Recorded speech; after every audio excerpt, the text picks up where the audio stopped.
So you go. I'm gonna just bounce off of you. Yeah, we just gonna ride it out. All right. And see how it go. Hard for 15 minutes. 15 minutes. Hard for 15 minutes. Yeah, try to, cause What does it took us a whole hour to get this set up. Yeah. So we about to get into it. Are you ready? Yep.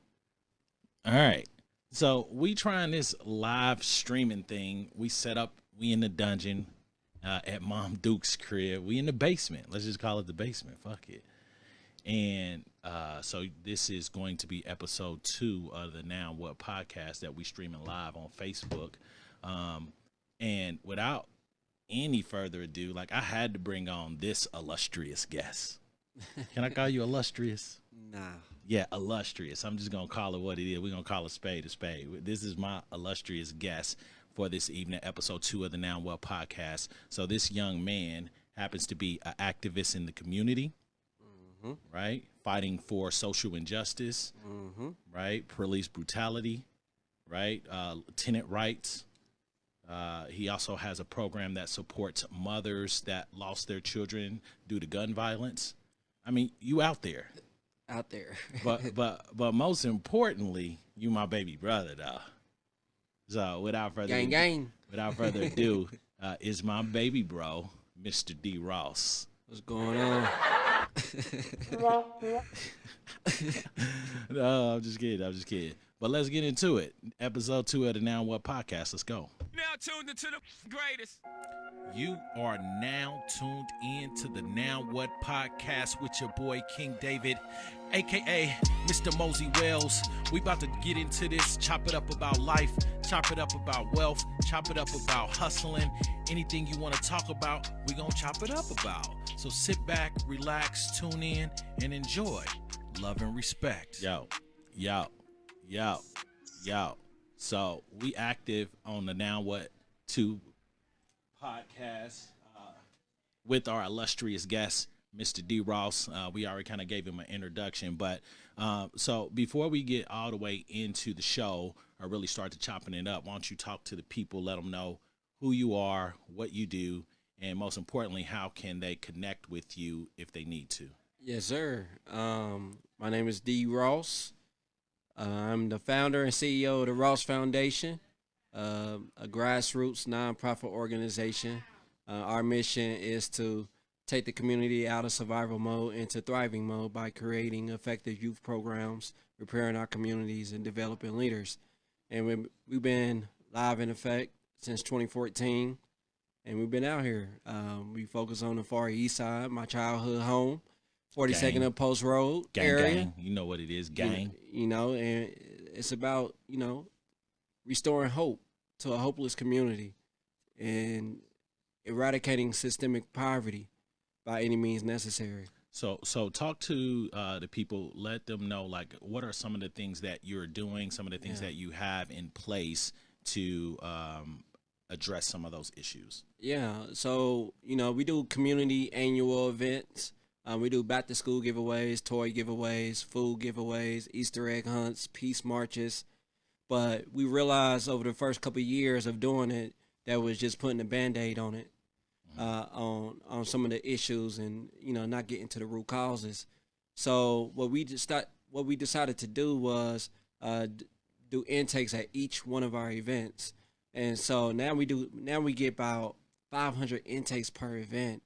And we figure out why they come in and need assistance in the first place. Right. And then we connect them with those wraparound resources within 48 hours. Our goal is not to have the same people come the next year and need the same assistance.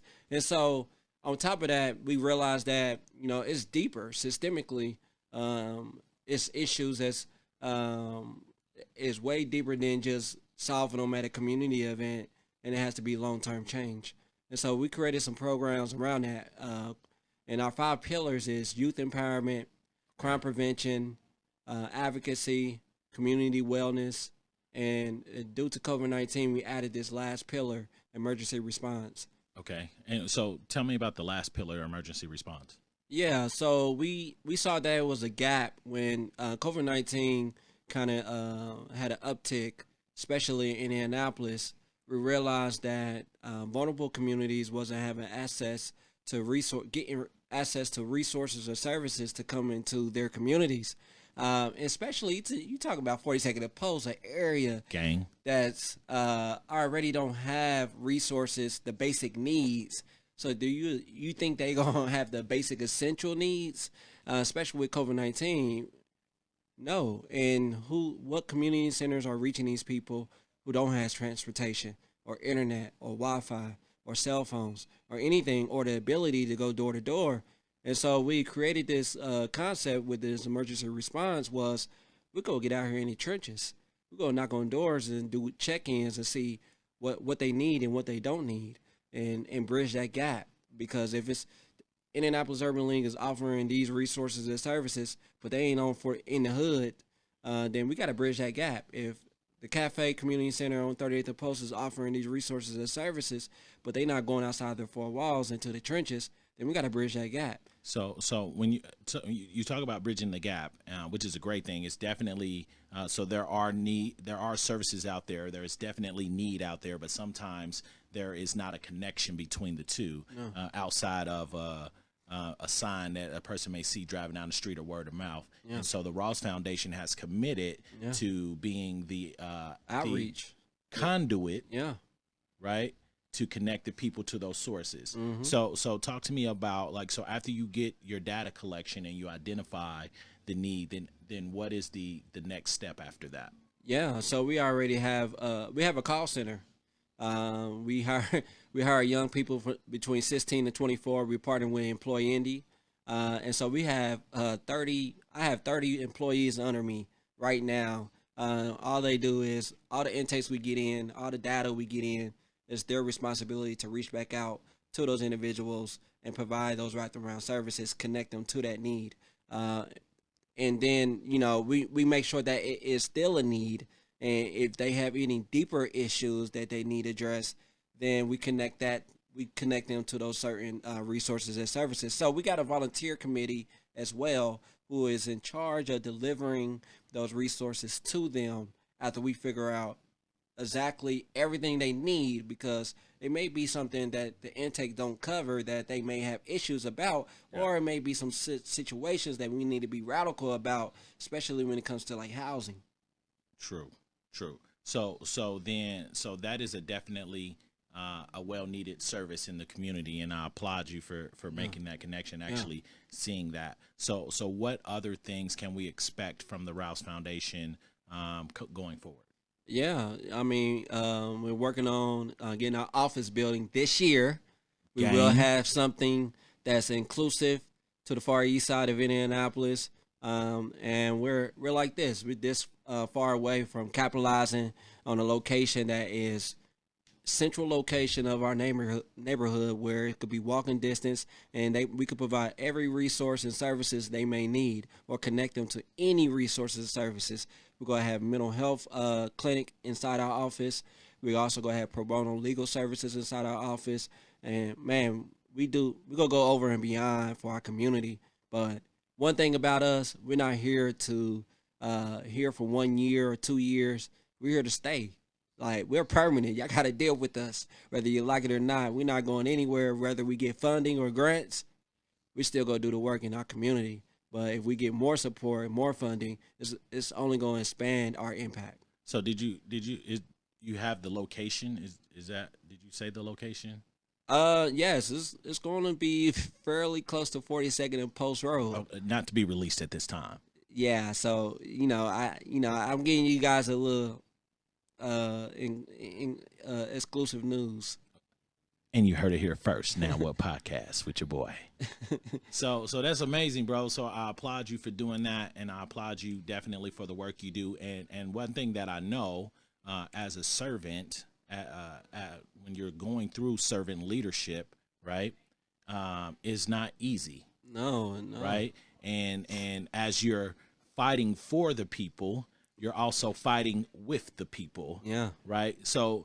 And I only know that from my own experience, right? And obviously, as big bro, I've been privy to some of your experience as well. But talk to me about what is some of the greatest hurdles that you've experienced while you've been on your journey, trying to give back to the community and help the people. Yeah, I mean, I had to realize like new levels, new devils. I mean, every level I try to I elevated to, it was a new devil to meet me at that door.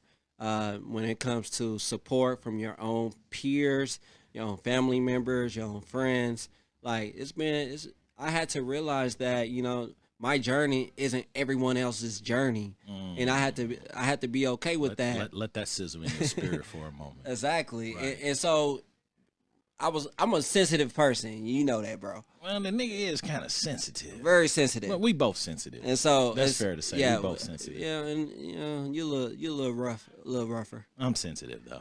Yeah.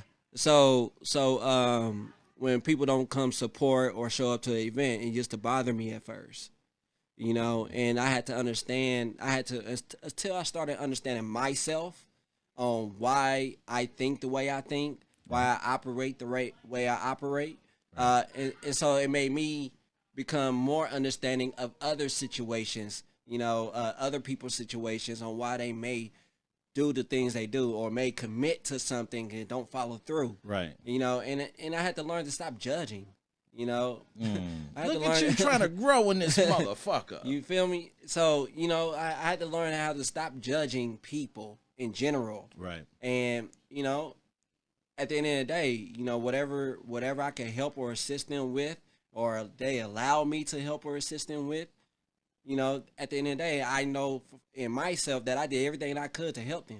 Right, and then that's the ultimate goal anyway, right? So you do what you can when you can, right? And those that show up are the ones that are supposed to be there. Yeah. Those that are not able to make it for whatever reason, whether they committed or they didn't commit, right? They just didn't show up. Yeah. They wasn't supposed to be there in the first place, and that's okay. And I had to learn that the show still must go on. The work still needs to happen.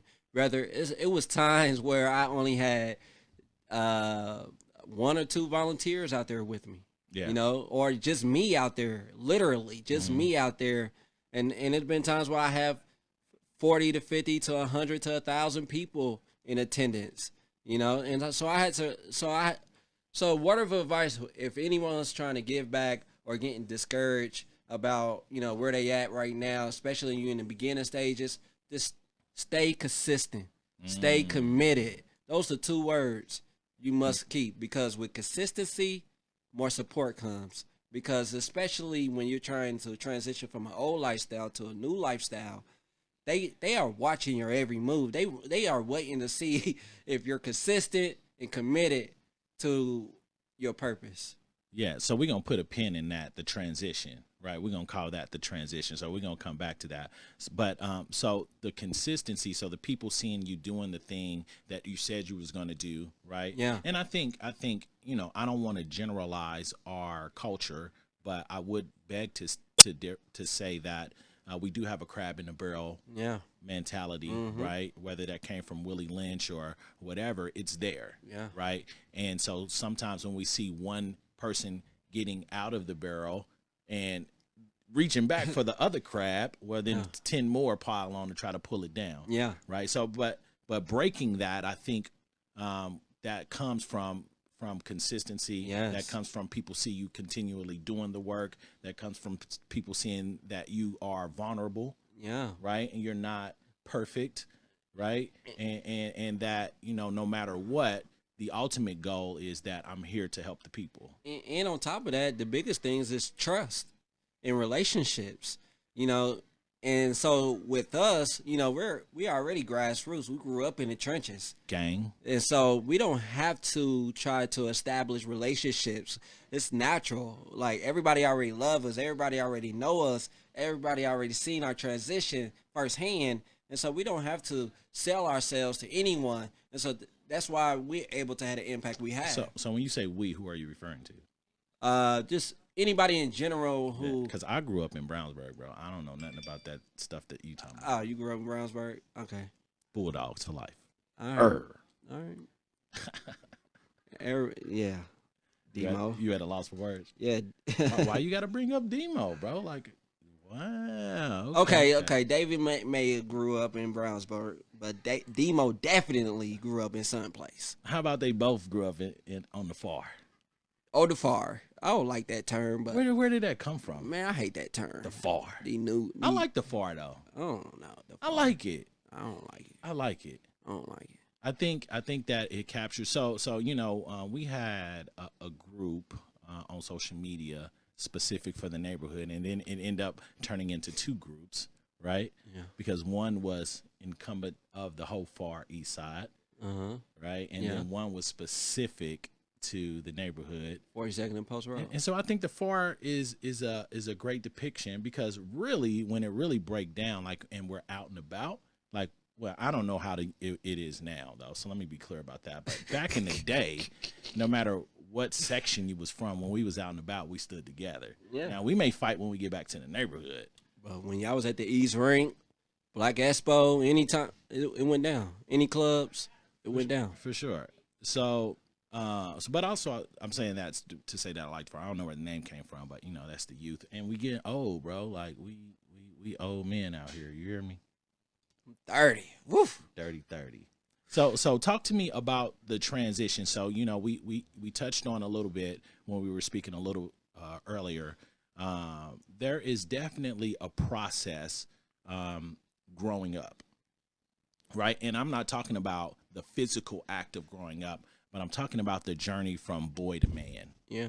Right? Where your wisdom increases, right? Your knowledge increases, your life experiences increases, and you're learning to listen more than to talk, and to understand more than to be understood. So tell me about how that journey was from childhood all the way up, from there to now for you. Yeah, I mean, so the people I looked up to was like yourself, and a few others who a little older than me. Time out. So Big Bro Chino Reeves said the indoor fair. Super facts. We are the reason that they shut the indoor fair down, though, by the way. Like, because we went out there and we acted a donkey, there is no more indoor fair for Indianapolis. And we are in my generation is the reason why there's no East Side Rink anymore. Yeah, but we probably set the trend for that. They was probably tired of us. Mm-hmm. And then by the time y'all came through, we was shooting. Well, we did that too. Yeah. No one was harmed in that. Yeah, allegedly. Yeah, allegedly. But yeah. So we were talking about the transition, right? So going from boy to man. So tell me a little bit about that. Yeah. What I was saying was, I'm a big observer, and so I was watching, all the mistakes that you was making, my brother Nintez was making, and a lot of my peers and friends was making, and I was able to, like, okay, I'm not going to do that. I'm not going to go down that path, or I'm not, I'm going to try to maneuver through those situations, because, I mean, you guys lived that lifestyle for me, so I wouldn't have to fully live that whole lifestyle. And so that kind of helped me early on with, okay, I want more out of life. Like, that was already instilled with me. And so when two of my friends kill each other on back of Brentwood, over like $50, RP Lil DZ and Marco DeMarco.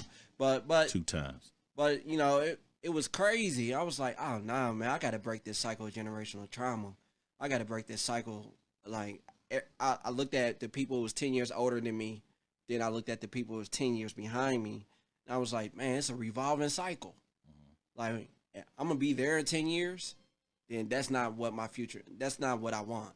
And so it was, and I never been a follower. So I always felt like I was a leader, as I humbly say. And so it was easy at first to say, okay, I want to do this. I want to do that. I always had big dreams. I've always been a big visionary. Whatever I set my mind to, I tried to do. I tried to rap one time. I was throwing parties at one time. Had a tattoo shop at one time. Had a music studio, whole music label at one time. So it was clear that, whatever I put my mind to, I could do it, right? But I never stood like I never see it through with none of those projects. All those things I said, I never seen it through to the end. And so when I started the Ross Foundation, it was the first time ever that I was completing projects, completing tasks, like really feeling like I'm walking in my purpose. Yes. And so Say that again. what? Which one? Really Walking in my purpose. walking in my purpose. And I feel like anything anyone said couldn't rattle me at all, because I mean, yeah, a lot of shade came, a lot of hate came, a lot of people was trying to tear me down, try to break me, start rumors, slandering my name, even some of my own people. But I felt so confident that this was my purpose, couldn't nothing rattle me. And so every year when people hate on me, I noticed that I elevated to a whole nother level into my to the work I do. So let's put a pin in walking in my purpose, right? Mm-hmm. Real rap, because we need to come back to that, because I embrace that wholeheartedly.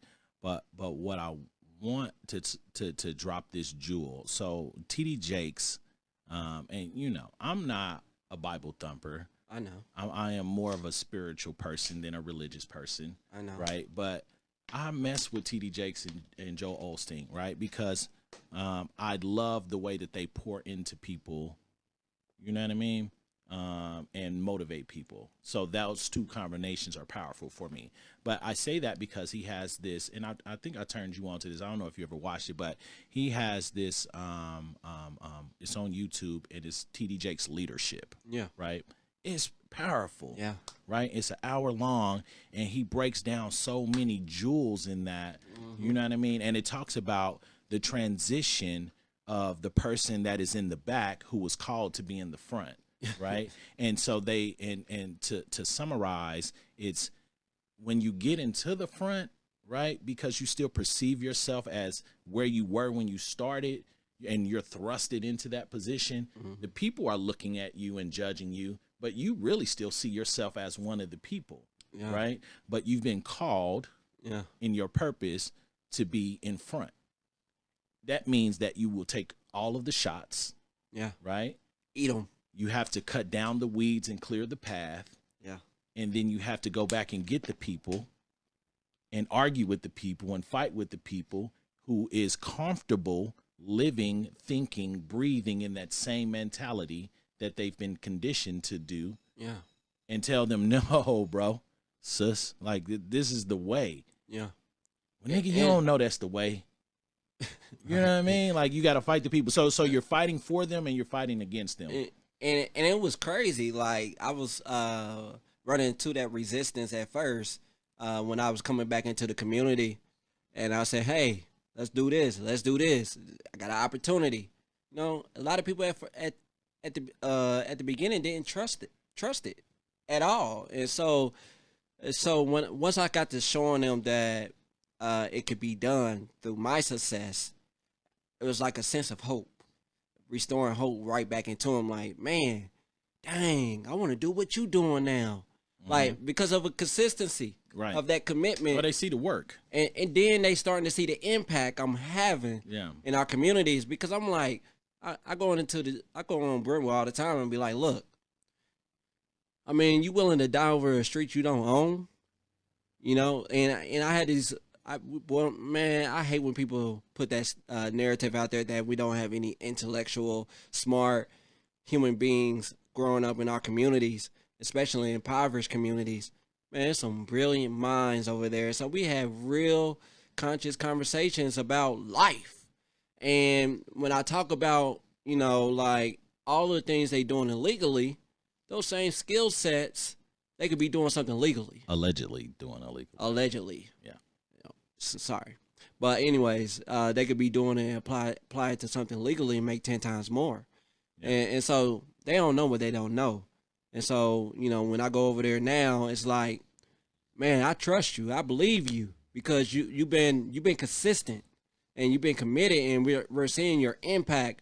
Because I'm like, man, we owe it to ourselves to try it a different way. If we already tried it all the other ways and it didn't get us nowhere, then we owe it to ourselves to try it this way. So I think about it like this, right? And I have mixed feelings about that topic in general, right? Because I was able to break a couple cycles, right? Generational curses, you know what I mean, throughout my journey. And here's what I'm saying. Here's the point I'm trying to make. Like, sometimes you got to meet people where they are. Yeah. Right. And just because we have been conditioned to think the way that we think, to feel the way we feel, we have to keep that in mind, right, when we're reaching back for the people. Exactly. Right. And then you have to put in the perspective of, yep, the Bible thumpers came and beat us over the head with the Bible. And so, like, we automatically conditioned to think or react to that type of thing when somebody's reaching out for us. Yeah. You know what I mean? So many burnt bridges already. I mean, it's already like that. Yeah. So the best thing to do is to continue to lead by example. Yeah. Right. And continue to say, hey, whenever you're ready. Yeah. There you go. This is available. It's like, what do you need? How can I help? It's the, you know what I mean? It's the domino effect, because once you stay consistent and committed to your purpose, I mean, more and more people that you love and care about is going to follow suit. Especially the ones who at first was the hardest to reach.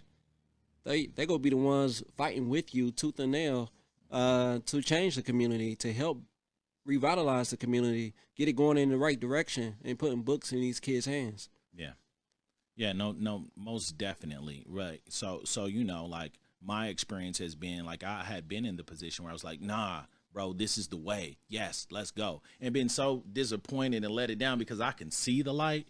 But here's the thing, not everybody ready for the light, though. You know what I mean? Like, so you got to meet people where they are and let them gradually get to that experience. And, if God did it for me, he'll do it for them. You know what I mean? And they got to have their own process. But go ahead and tell me about what you were saying about, fighting with the people and fighting for the people. Yeah, so, what I was talking about before we tapped out was I sit in a lot of meetings fighting, advocating for us, especially to like the police department, elected stakeholders, elected officials, funders, all kind of people. Because a lot of people, you'll be surprised by how many people that look like us are really fighting us, really want to help and pushing to incriminate people who living in black and brown communities, pushing police sweeps, indictments, all these things. And I have the data to show that it doesn't matter what police sweep, how many police sweeps you do, how many indictments you do, how many police officers you add to our community, it has not reduced one homicide in Marion County. Actually, it did the complete opposite. It increased the homicides in Marion County. And so that's a clear indication that public safety isn't the answer. Public health is the answer. And until we figure out how to get to the root causes and addressing the root causes, the stem on why people got to sell drugs, why people got to kill each other, get to the root causes of why they in this situation they are in now. And they don't want to address that, but that's what I've been advocating for, because on the Far East side, we got the biggest food desert in the Midwest. We got the highest eviction rate in the state of Indiana. We got the highest concentration of apartment complexes than any other area that's low income, that's back to back. Like, we had like 40 apartment complexes on the Far East side. So when gentrification is happening throughout the city, the most available units is on the Far East side. And so when you think about the narrative around 42nd and Post, when they move out there, now they don't want to tell nobody they live on 42nd and Post. They embarrassed, right? And so they look at it like a stepping stool to get to where they need to go. And so that's the problem I run into as a community leader out there every year, is because I have to stay actively going door to door, engaging new residents every single week that moving in our community who don't know the history, don't know the situations they moving in, and they just looking at it like, okay, I'm just here, I'm gonna mind my business.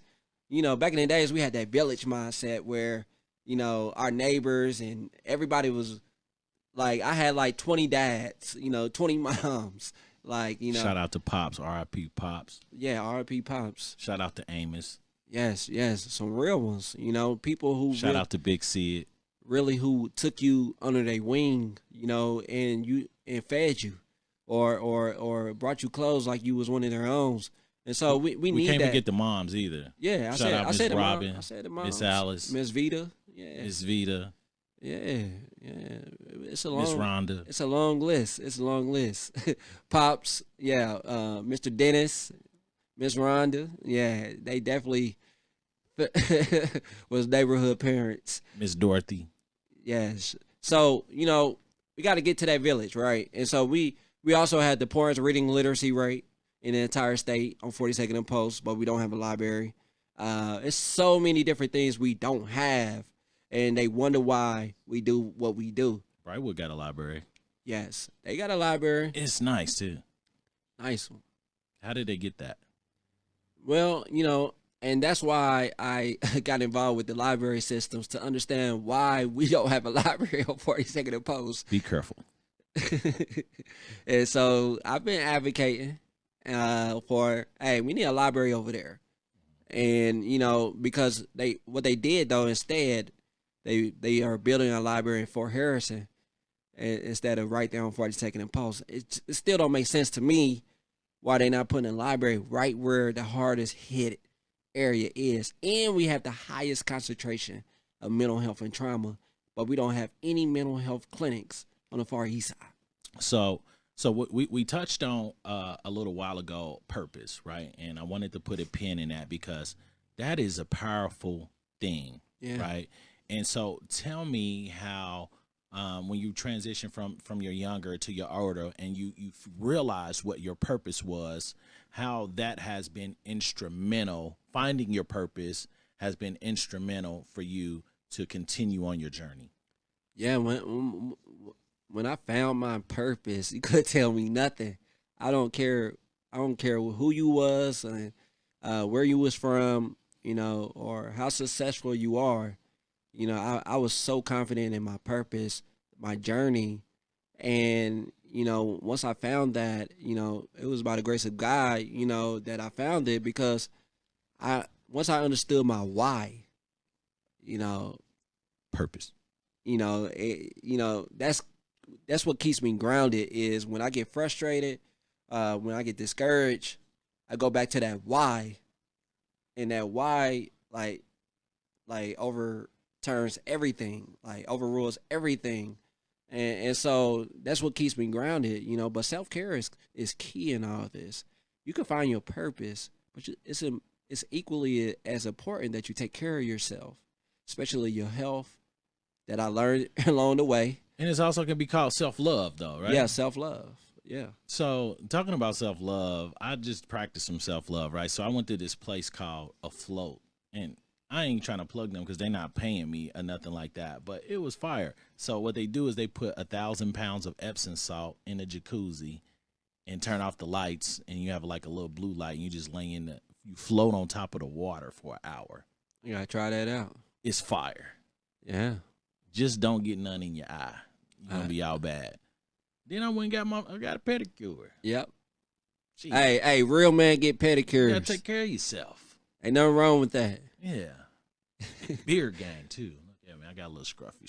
Yeah, you got a little while to go. But for real talk though, so like I think one of the things I identified with the purpose and my purpose of building a legacy and breaking generational curses of poverty, right, and building generational wealth for my family and my community, that being my purpose, when I go through those hardships, when I go through those moments of self-doubt, when I go through those moments of feeling less than, when I feel like breaking, right, or tapping out, quitting, that gives me the drive to continue to push forward, because I realize that it's bigger than me. Yeah. I'm just a vehicle to help connect the dots. And that's selfish if you think it's about you. And that and I had to learn that in my journey as well, is, like, if I stop, then who would take the baton and keep it going? Mm-hmm. And then I had to realize that I almost died at one time with my health, with respiratory lung failure. So if I would have died, who was I mentoring or preparing to delegate to? So it's a both give. It's both in, and so you got to have both. You got to be preparing leaders, uh, and the next generations to come to step into leadership and keep the movement going. It's a marathon, like Nipsey said. Yeah, for sure. R.I.P. Nipsey Hussle. I still listen to the album every day, all day. Man, I love It's that probably the album. only thing I've listened to since it came out. Hey, That's a pure fact. yeah, I love that album. So we're going to wrap this thing up. Yeah. A few things I want to hit real quick before we do. Give me what book you're reading, right? One thing that you can drop on the people, a jewel you could drop on the people if they're interested in starting or getting a nonprofit or getting back to the community. And then one word of wisdom. Okay, so the book I'm reading right now is the Bible. I haven't been reading it, so I'm getting back into that. Especially, it's some new stuff I find in the Bible all the time when it comes about leadership or love or anything. I'm recently engaged, so Oh, congratulations too. yeah. So Big boy shit. yeah. So definitely trying to be spiritually intact right now. So my main focus is get more in tune. Get more in tune, with the word, so I could be that man of God and lead effortlessly. But all right, so for anyone who's trying to start a nonprofit organization or get into any type of service work in the community, understand your why. Understand your why first, because once you get that why, man, nothing will be able to rattle you when people would try to buy you. People would try to discourage you. People would try to throw you off your course. But once you understand your why or why you are doing what you're doing, man, that's where the passion comes from. That's where your purpose comes from. So I just want to add to that. You will be rattled, Yeah. right? They will rattle you. Yes. However, you'll have more of a purpose or reason to keep going Yeah. in spite of feeling rattled. Exactly. Is that fair to say? Yes. Okay. Yes. And the last one is generational wealth. Ooh.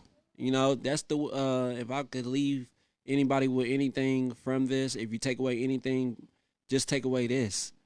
Generational wealth. It's about breaking generational curses. At 2020 to 2020 vision. Breaking generational curses and building generational wealth. Ownership, buying land, starting your own businesses, starting getting your children a business started at a young age, like teaching them all the different ways of making money and generating wealth at a young age. They don't have to wait till they 21 to make money or build wealth. They need to learn about assets. They need to learn about multiple streams of income. They need to know about stocks. They need to know about all kind of real estate, all kind of different ways to generate income. Because if I would have known, if someone was teaching me that at age 10, man, I'd be a billionaire right now, especially with my streets inner senses. For sure. Well, I appreciate you coming through, big bro, little bro. I'm definitely proud of the work that you're doing. Yeah. I'm definitely proud to see you grow. Like this is my oldest son. I don't even cut this is my oldest boy. Just to see you grow from where you were to who you are today. And not perfect, No. right? Still human. Yeah. Yep, still vulnerable to make stupid decisions, Yeah. but man enough to stand up on those decisions and say, yep, I fucked up, but we gonna handle this. Yeah. Yeah, big boy shit. And then on top of that, consistency, y'all, commitment, because, first couple of years, all the money for my nonprofit came out of my pocket for the most part. And for the last 3 years, I haven't had to use a dime of my money to have the impact in my community.